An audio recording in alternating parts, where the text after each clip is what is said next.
Okay friends, तो अब हम इलेक्ट्रॉनिक कॉन्फ़िगरेशन इन ग्रुप्स, मतलब ग्रुप में इलेक्ट्रॉनिक कॉन्फ़िगरेशन कैसी होती है उसके बारे में स्टडी करेंगे। चलिए शुरू करते हैं। तो all elements of one group have similar outermost shell और वैलेंस सेल कॉन्फ़िगरेशन। मतलब कि एक ही ग्रुप में जितने भी एलिमेंट्स हैं उन सभी की जो इलेक्ट्रॉनिक कॉन्फ़िगरेशन है वो कैसी रहती है, सिमिलर। लेकिन कौन सी, आउटर मोस्ट सेल की जो कॉन्फ़िगरेशन है, इलेक्ट्रॉनिक कॉन्फ़िगरेशन है वो सेम रहती है। आउटर मोस्ट सेल को हम वैलेंस सेल भी बोलते हैं। चलिए एक एग्जांपल से देखते हैं, तब आपको ये बात अच्छी तरीके से समझ में आएगी। ग्रुप 1 के जितने भी एलिमेंट्स हैं उसका इलेक्ट्रॉनिक कॉन्फ़िगरेशन हम एक बार यहाँ पे देखते हैं, तो आपको ये क्या कह रहा है वो समझ में आ जाएगा। अच्छा, ग्रुप 1 हमारा कौन कौन से एलिमेंट्स है, उसमें शुरू कहाँ से होता है? ओके फ्रेंड्स, हाइड्रोजन नहीं लेना है उसमें। क्यों नहीं लेना है वो इसके बाद वाली थियरी में देखेंगे।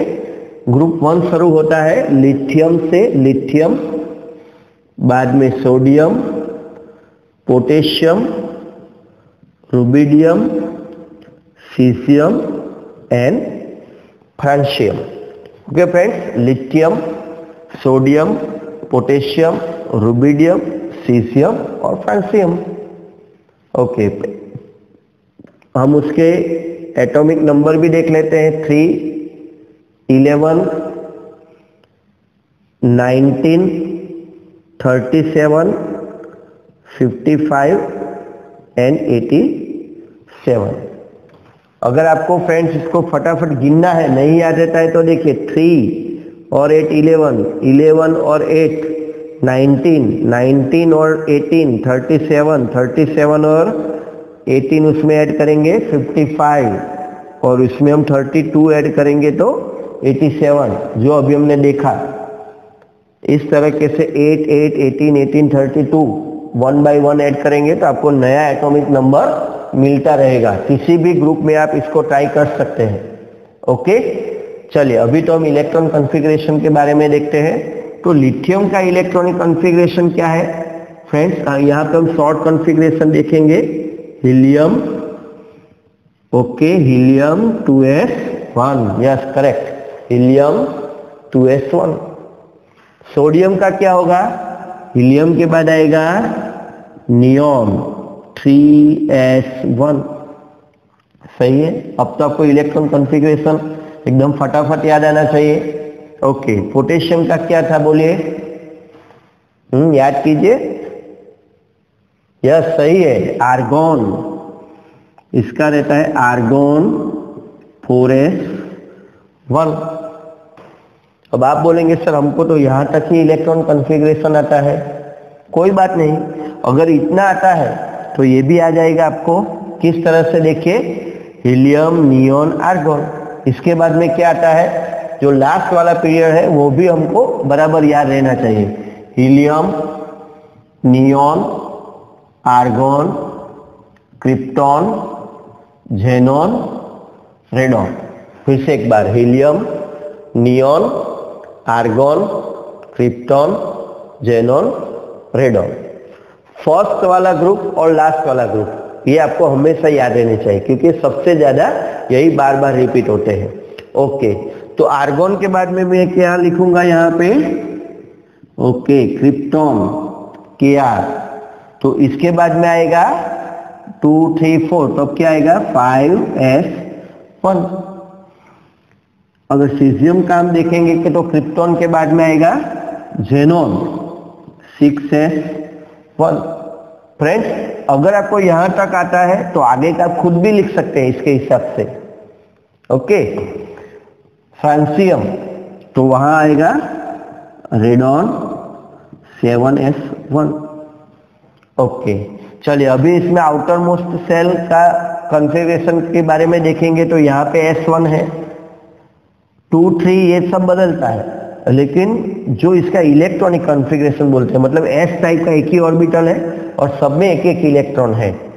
तो 2s1, 3s1, 4s1, 5s1, 6s1, 7s1, अगर इसको हम कॉमन कर देंगे, कॉमन इलेक्ट्रॉन कॉन्फ़िगरेशन, तो उसको बोला जाता है ns1 type electron configuration show करता है। फर्स्ट ग्रुप के जितने भी एलिमेंट्स हैं उसका कॉमन इलेक्ट्रॉन कॉन्फ़िगरेशन देना है, कॉमन। तो हम क्या बोलेंगे, ns1, जहाँ पे n 2 से लेकर 7 तक हो सकता है, 2 से लेकर 7 तक होता है, इसकी जरूरत नहीं है, हम इसको याद रखेंगे ns1।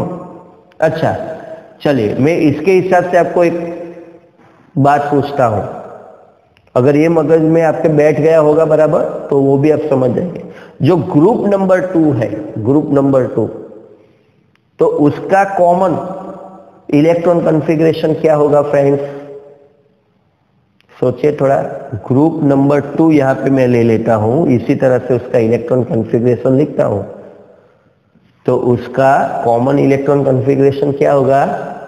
यस करेक्ट, वहां पे जो हमने यहाँ 1 लिखा है उसकी जगह पे हर जगह पे आएगा 2 2 2 2 आएगा। तो ग्रुप नंबर 2 का कॉमन इलेक्ट्रॉन कॉन्फ़िगरेशन होगा ns2। ओके फ्रेंड्स, तो इस तरह से हर ग्रुप का एक कॉमन इलेक्ट्रॉन कॉन्फ़िगरेशन मिलता है, इसीलिए हम बोलते हैं कि all elements of one group have similar outermost shell configuration. Okay, इससे क्या होता है केमिस्ट्री में ये समझते हैं। अगर लिथियम, चले सोडियम के बारे में आपको ज्यादा पता है तो सोडियम की बात करते हैं। सोडियम नियॉन 3s1, तो सोडियम का वैलेंसी क्या है? हाँ सबको पता है, सोडियम का वैलेंसी है +1, उसके पास एक इलेक्ट्रॉन है और वो इजीली किसी को भी दे सकता है। तो बाकी के भी इलेक्ट्रॉन कॉन्फ़िगरेशन सेम ही है, तो सबका वैलेंसी हमको कितना मिलेगा? कितना मिलेगा? +1 ही मिलेगा फ्रेंड्स। ओके, तो समझ लीजिए कि अगर आपको ऐसा पता है, देखिए क्या इसका फायदा होता है, कहां पे हम ये नॉलेज को अप्लाई कर सकते हैं। अगर सोडियम को, हमने ऐसा पढ़ा है कि सोडियम को पानी में डालेंगे तो क्या होगा, आगे भी हमने डिस्कस किया था। यस करेक्ट, सोडियम को पानी में डालने से एक तो ब्लास्ट होता है, वो तो सही है, लेकिन कौन कौन सा उसमें हमको निपज मिलती है, प्रोडक्ट्स क्या होती है उसकी? सोडियम को पानी में डालने पर Na+H2O क्या मिलता है?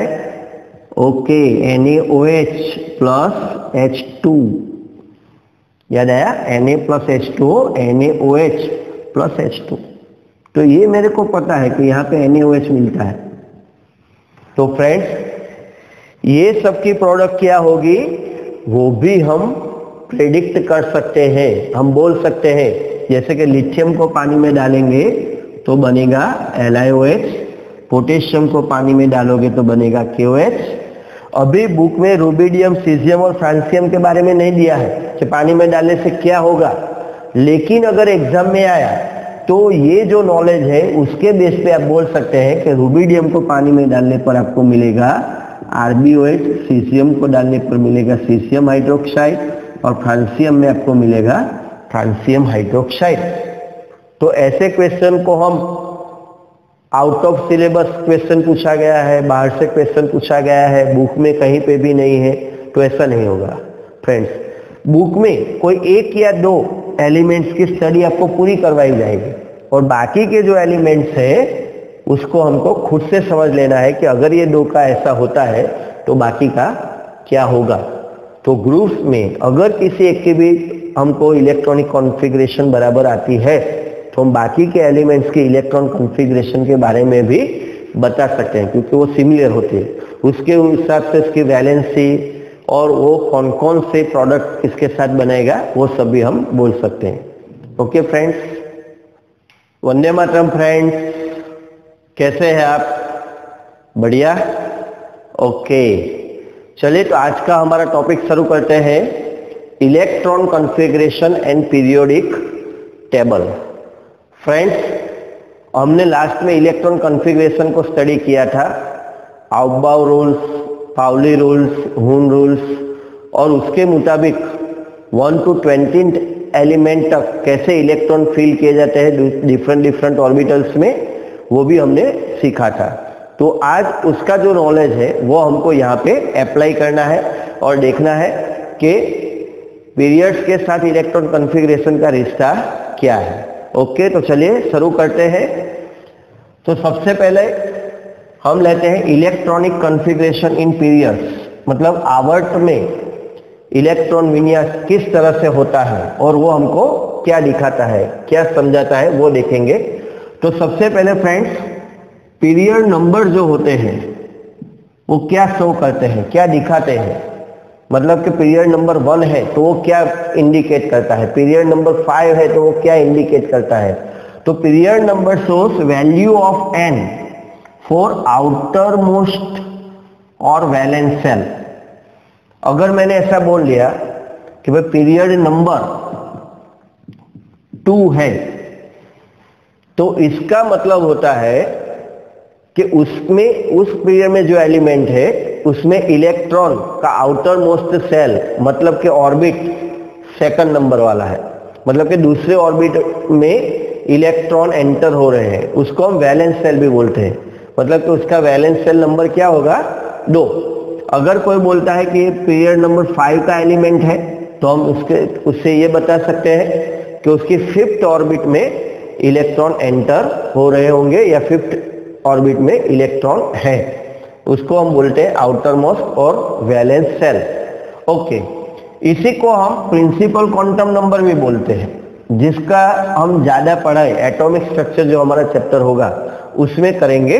यहाँ सिर्फ इसको हम याद रखेंगे कि यही जो आउटर मोस्ट और वैलेंस सेल का जो नंबर है उसको हम बोलते हैं प्रिंसिपल क्वांटम नंबर। ओके, चलिए तो अभी different period numbers, different period में क्या होता है, किस तरह से इलेक्ट्रॉन कॉन्फ़िगरेशंस होते हैं, वो अब हम स्टडी करते हैं। तो सबसे पहला पीरियड लेते हैं पीरियड नंबर 1। पीरियड नंबर 1 में कहां से कहां तक एलिमेंट होते हैं फ्रेंड्स। इसको अच्छी तरीके से समझने के लिए आपकी जो एनसीईआरटी बुक है उसमें पीरियोडिक टेबल आपकी नजर के सामने रखिएगा, बराबर है। बुक लीजिए और उसमें जो पीरियोडिक टेबल है उसको अपने सामने रखिए, तभी ज्यादा समझ में आएगा। ओके, तो देखिए उसमें सबसे पहला जो पीरियड है वो कहां से कहां तक चलता है। यस, सिर्फ 2 एलिमेंट है, हाइड्रोजन से लेकर हीलियम तक। अभी हमने बोला इस तरह से उसमें कौन कौन सी ऑर्बिटल्स फील्ड होगी। तो पीरियड नंबर 1 है तो पहले ऑर्बिट में हमने पढ़ा था आगे, सिर्फ एक ही ऑर्बिट होती है और वो ऑर्बिट होती है 1s। ओके, कौन सी ऑर्बिट होती है फ्रेंड्स, फर्स्ट ऑर्बिट में एक ही ऑर्बिट रहती है 1s, और उसमें हम पाउली के रूल से कितने इलेक्ट्रॉन डाल सकते हैं, यस, मैक्सिमम 2। इसलिए हम बोल सकते हैं या तो 1s1 होगा या 1s2 होगा। फ्रेंड्स, ये डैश जो है इसको हम इस तरह से देखेंगे, 1s1 से लेके 1s2 तक, 1 - 2 ऐसा नहीं देखना है, 1s1 से लेके 1s2 तक की इलेक्ट्रॉन कॉन्फ़िगरेशन हमको देखने को मिलेगी। मतलब कि 2 इलेक्ट्रॉन हम एंटर कर सकते हैं। तो इस पीरियड में हम कितने एलिमेंट्स रख सकते हैं, सिर्फ 2। तो कोई अगर हमको पूछेगा कि इस पीरियड में सिर्फ क्यों 2 एलिमेंट ही है, तो अभी हम बता पाएंगे कि उसमें सिर्फ फर्स्ट ऑर्बिट की 1s ऑर्बिटल में ही हम इलेक्ट्रॉन डाल सकते हैं और उसमें हम ज्यादा से ज्यादा 2 इलेक्ट्रॉन डाल सकते हैं। इसीलिए जो हमारा फर्स्ट पीरियड है उसमें कितने एलिमेंट होते हैं, 2। ओके, चलिए अभी दूसरे पीरियड की बात करते हैं। तो दूसरा पीरियड देखिए कहां से शुरू होता है, यस, लिथियम से नियोन तक होता है, लिथियम से नियोन तक। अब इसमें देखेंगे हम सेकंड ऑर्बिट है। सेकंड ऑर्बिट में कौन कौन सी ऑर्बिटल्स रहती है, यस, याद कीजिए थोड़ा सा आगे, आउबाउ रूल में हमने पढ़ा था, उसके आगे टाइप्स ऑफ ऑर्बिटल्स में देखा था। Yes, correct. दूसरा जो ऑर्बिट होता है उसमें 2 ऑर्बिटल रहती है, 2s एंड 2p। कौन सी, 2s एंड 2p। 2s में हम कितने इलेक्ट्रॉन डाल सकते हैं, 1 या 2। इसी तरह से 2p में हम कितने इलेक्ट्रॉन डाल सकते हैं, पाउली के हिसाब से p ऑर्बिटल 3 तरह की होती है, इसलिए हम उसमें 6 इलेक्ट्रॉन डाल सकते हैं मैक्सिमम। तो फ्रेंड्स यहाँ ऐसे लिखेंगे 1 to 6, not only 6, 1 to 6। Okay, तो 2s में 1 और 2 इलेक्ट्रॉन हो सकते हैं और 2p में 1 से लेकर 6 तक इलेक्ट्रॉन हो सकते हैं। टोटल इलेक्ट्रॉन कितने हो गए? 2 + 6 8। इसीलिए हम इस पीरियड में कितने एलिमेंट्स रख सकते हैं? ओनली 8। देखिए 3 लिथियम से लेकर 10 नियॉन तक, तो 8 एलिमेंट्स हम उसमें रख सकते हैं। ओके, थर्ड वाले ऑर्बिट में आ जाते हैं। थर्ड ऑर्बिट में हम 3s एंड 3p, दो ऑर्बिट में इलेक्ट्रॉन डालेंगे 3s एंड 3p। यहां आपको होगा सर 3d में क्यों नहीं डाल सकते हैं? ओके, तो आउटबाउ रूल को समझिए। आउटबाउ रूल में क्या होता है? 3s और 3p, 3s 3p, उसके बाद में आ जाता है 4s आ गया, इसलिए हम सिर्फ क्या ले सकते हैं? 3s 3p, 3d यहाँ पे नहीं ले सकते हैं। समझ गए? आउटबाउ रूल के हिसाब से 4s, तो 4 आ गया तो उसको कहाँ जाना पड़ेगा? पीरियड नंबर 4 में।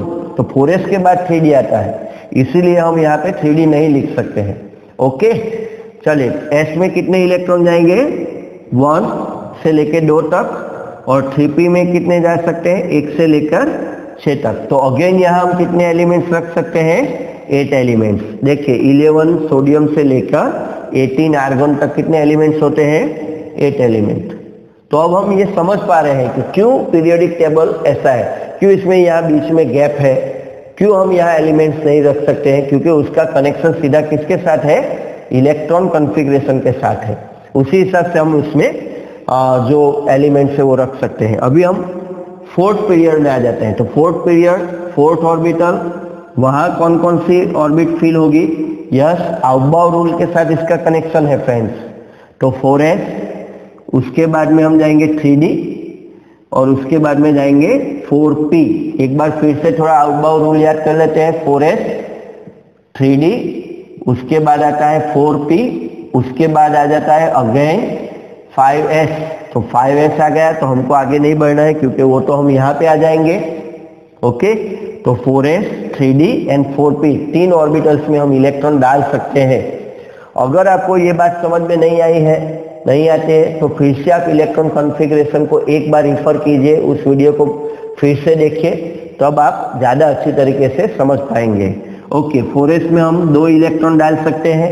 d में कितने इलेक्ट्रॉन डाल सकते हैं फ्रेंड्स? यस, d कितने तरह की होती है? 5 तरह की, और हर एक में 2 डालेंगे तो 1 से लेकर 10 तक हम डाल सकते हैं। सही है। 4p में कितने डाल सकते हैं? 1 से लेकर 6 तक।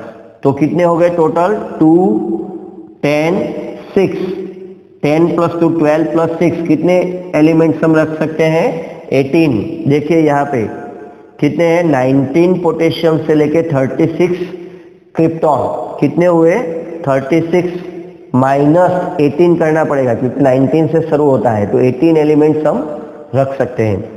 फिफ्थ पीरियड में आ जाते हैं। फिफ्थ पीरियड हमारा शुरू होता है रुबिडियम से और खत्म होता है जेनॉन पर, रुबिडियम से लेकर जेनॉन पर। यहाँ कौन कौन से ऑर्बिटल्स आएंगे? ओके, यहाँ शुरू होगा 5s से, 5s, उसके बाद में आएगा 4d, और उसके बाद में आएगा 5p। इससे आगे नहीं रख सकते, क्योंकि इससे आगे आ जाएगा 6s, जो यहाँ रखना पड़ेगा। ओके, तो यहाँ फिर से कितने इलेक्ट्रॉन रखेंगे? s में 2, d में 10, और p में 1 से लेकर 6 तक। अगेन 10 + 2 12 + 6, कितने इलेक्ट्रॉन रख पाएंगे हम? 18 इलेक्ट्रॉन्स एंटर होंगे, इसीलिए इस पीरियड में हम कितने एलिमेंट्स रख सकते हैं? 18। ओके, जो छठा पीरियड है उसकी बात करते हैं। छठा पीरियड सीजियम से लेकर रेडॉन तक, सीजियम से लेकर रेडॉन तक होता है। इसमें कौन कौन सी ऑर्बिटल्स रहती है? 6s। ओके फ्रेंड, 6s के बाद में क्या आता है? 6s के बाद में आता है आउटबाउ रूल में 4s, उसके बाद में आता है 5d, और उसके बाद में आता है 6p। अगेन क्या आपको याद करना है? आउटबाउ रूल। ओके, तो 6s, उसके बाद में मैं यहाँ लिखूंगा 4f, उसके बाद में 5d, और उसके बाद में 6p। यहां से f ऑर्बिटल में इलेक्ट्रॉन स्टार्ट होंगे। s में हम 2 तक रख सकते हैं, f में कितने रख सकते हैं? यस, याद कीजिए बराबर। यस 14। क्यों 14 रख सकते हैं? यह सही है, क्योंकि f ऑर्बिटल 7 तरह की होती है, 7 तरह की होती है, इसलिए हम उसमें 1 से लेकर 14 तक ग्रेजुअली इलेक्ट्रॉन डाल सकते हैं। 5d में हम जाएंगे, d ऑर्बिटल है, 1 से लेकर 10 तक इलेक्ट्रॉन डाल सकते हैं, और 6p में अगेन 1 से लेकर 6। तो टोटल कितने इलेक्ट्रॉन तक डाल सकते हैं हम? मैक्सिमम 2 प्लस 14 प्लस 10 प्लस 6, 14 और 2 16, 16 10 26, और 26 और 2 32। तो हम यहाँ पे कितने इलेक्ट्रॉन रख सकते हैं, कितने एलिमेंट्स डाल सकते हैं? 32। तो देखिए यहाँ 55 सीजियम से लेकर 86 रेडॉन तक के एलिमेंट है, उसका अगर आप डिफरेंस निकालेंगे तो कितना आएगा? 32 आएगा। ओके, लास्ट वाला एलिमेंट, लास्ट वाला पीरियड की हम बात करते हैं। 7 पीरियड जो हमारा है वो शुरू होता है फ्रांसियम से, उसका लास्ट एलिमेंट अभी तक खोजा नहीं गया है, तो उसको हम आगे देखेंगे, आगे देख चुके थे, उस तरह से देंगे। और टेम्पररी नेम उसका होगा 118 का ऑक्टियम, मतलब UUO तक जाएंगे हम उसमें। तो उसमें 7 आ गया, तो देखिए आउटर मोस्ट सेल कौन सा होगा? 7। तो यहां शुरू होगा 7 से, 7s। ओके, 7s के बाद में आएगा 5f, उसके बाद में आएगा 6d, और लास्ट में आएगा 7p। फ्रेंड्स, 7s के बाद में आएगा 5f, उसके बाद में आएगा 6d, उसके बाद में आएगा 7p। अगेन कैलकुलेट करते हैं। s में 1 और 2, f में 1 से लेकर 14 तक, d में 1 से लेकर 10 तक, और 7p में 1 से लेकर 6 तक। फिर से वही होगा, 2 plus 14 plus 10 plus 6 is equal to 32। तो यहाँ पे भी हम 32 एलिमेंट्स रख सकते हैं, लेकिन फ्रेंड्स यहाँ पे अभी 5 एलिमेंट्स है जो अभी भी खोजे नहीं गए हैं, बराबर। इसीलिए इसको हम परफेक्टली 32 ऐसा नहीं बोल सकते हैं। तो अगर कोई बोलेगा कि 7th पीरियड में कितने एलिमेंट्स हैं, तो अभी उसको हम बोलेंगे डैश, अभी पता नहीं है, क्योंकि उसमें बहुत सारे की खोज अभी भी शुरू है, बराबर। इसको हम इनकम्प्लीट पीरियड बोलते हैं। 7 पीरियड को क्या बोला जाता है? इनकम्प्लीट पीरियड बोला जाता है।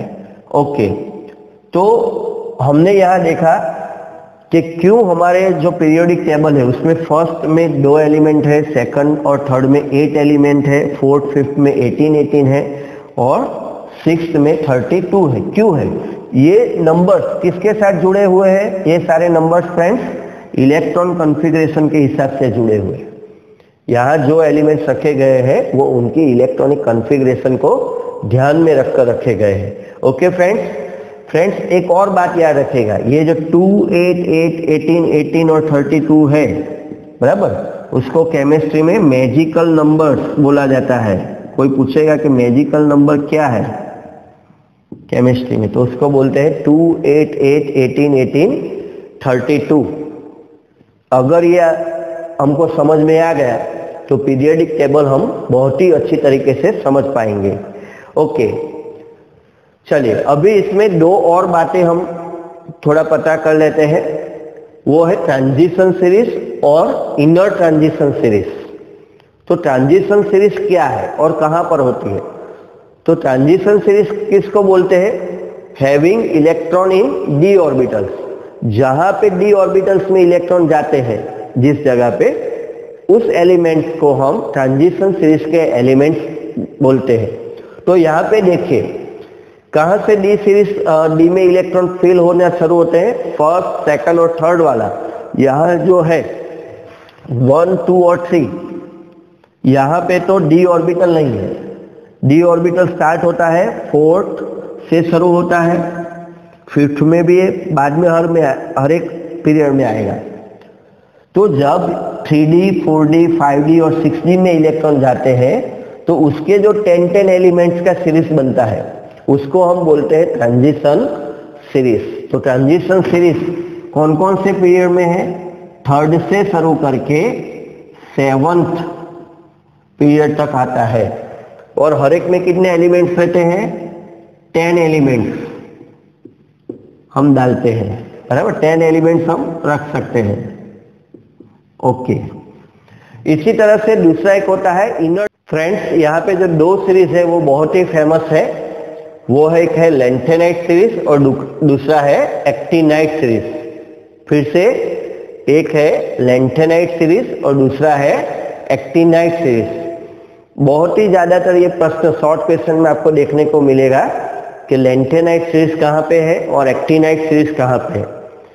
फ्रेंड्स, जो लैंथेनाइट सीरीज है वो 6th पीरियड में है। कौन से पीरियड में है? 6th पीरियड में। ओके, जहां पे यहाँ पे आप देखिए 6th जो पीरियड है उसमें 4f में इलेक्ट्रॉन शुरू होते हैं जाना। तो यहाँ पहला इनर ट्रांजिशन सीरीज मिलता है हमको, जिसको हम बोलते हैं लैंथेनाइट सीरीज। कितने एलिमेंट्स रहेंगे टोटल उसमें? f ऑर्बिटल में जाता है, इसलिए कितने एलिमेंट्स रहेंगे? 14 एलिमेंट्स उसमें आएंगे, बराबर। और कौन सी ऑर्बिट में इलेक्ट्रॉन फिल हो रहे हैं? उसमें 4f ऑर्बिटल में। कौन सी?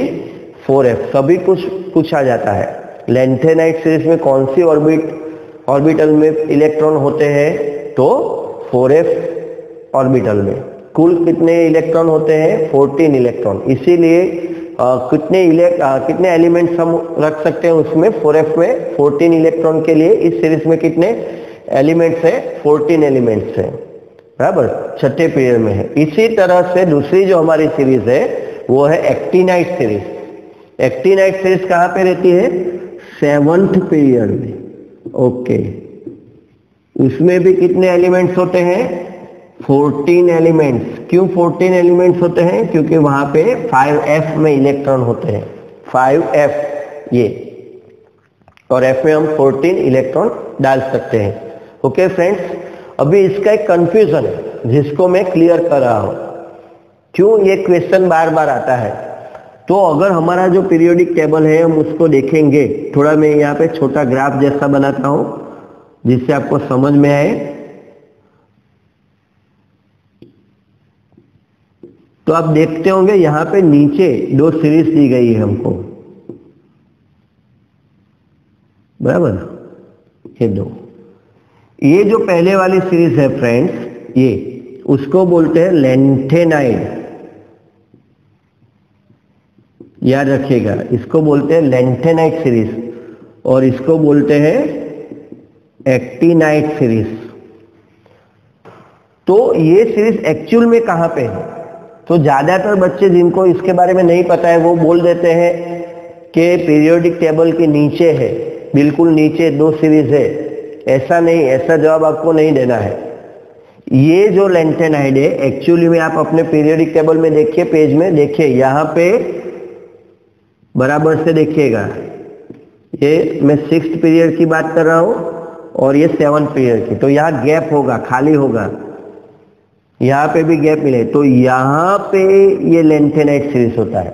यहाँ पे अगर ये यहाँ पे आ जाएगा तो ये पीरियोडिक टेबल यहाँ से हमारा खिंच जाएगा, लंबा हो जाएगा, खिंच सकते। इसी तरह जो ये एक्टिनाइट सीरीज है वो यहाँ पे आती है फ्रेंड्स, दिखती है हमको पीरियड्स के नीचे, मतलब पीरियोडिक टेबल के बिल्कुल नीचे दिखती है, लेकिन ऐसा लिखना नहीं है।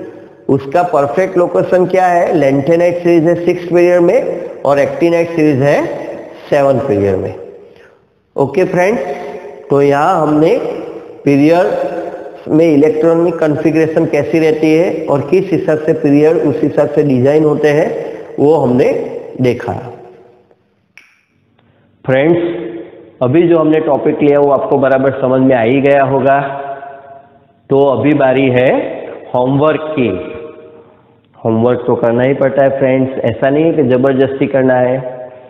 आप यहाँ तक पहुँचे, साइंस लिया, 10वीं में अच्छे रिजल्ट आपने प्राप्त किया, क्या कारण है? बराबर सोचिए। हाँ, होमवर्क। जो लोग अच्छा होमवर्क करते हैं वही आगे बढ़ते हैं फ्रेंड्स। आपके साथ कितने सारे ऐसे होंगे जिन्होंने होमवर्क बराबर नहीं किया होगा, आपकी कॉपी ली होगी, देख लीजिए आज वो कहाँ है। तो यहाँ वीडियो के एंड में मैंने आपको होमवर्क दिया है और कुछ एमसीक्यूज दिए हुए हैं। Practice makes man perfect friends, practice तो करना ही है। प्रैक्टिस के लिए हम होमवर्क करते हैं, नहीं कि मेरे कहने पे आपको होमवर्क करना है। आपको परफेक्टनेस लानी है। एग्जाम में कोई टेंशन में नहीं रहना है, तो आप लिखिए, लिखकर प्रैक्टिस कीजिए, वहाँ पे भी आप अच्छा लिख पाएंगे। ओके फ्रेंड्स, तो वीडियो के अंत में मैंने कुछ एमसीक्यू भी दिए हुए हैं, उसके भी प्रैक्टिस कीजिए। लास्ट के वीडियो के एकदम एंड में उसके आंसर भी दिए हैं, बाद में उसके साथ आंसर कंपेयर कीजिए, पहले अपने तरह से उसको सॉल्व कीजिए। बराबर? गलत हो रहा है तो फिर से वीडियो देखिए क्या गलती हो रही है, और बाद में भी समझ नहीं आता है तो जब हमारा डाउट सेशन होगा तब हम उसको सॉल्व करेंगे।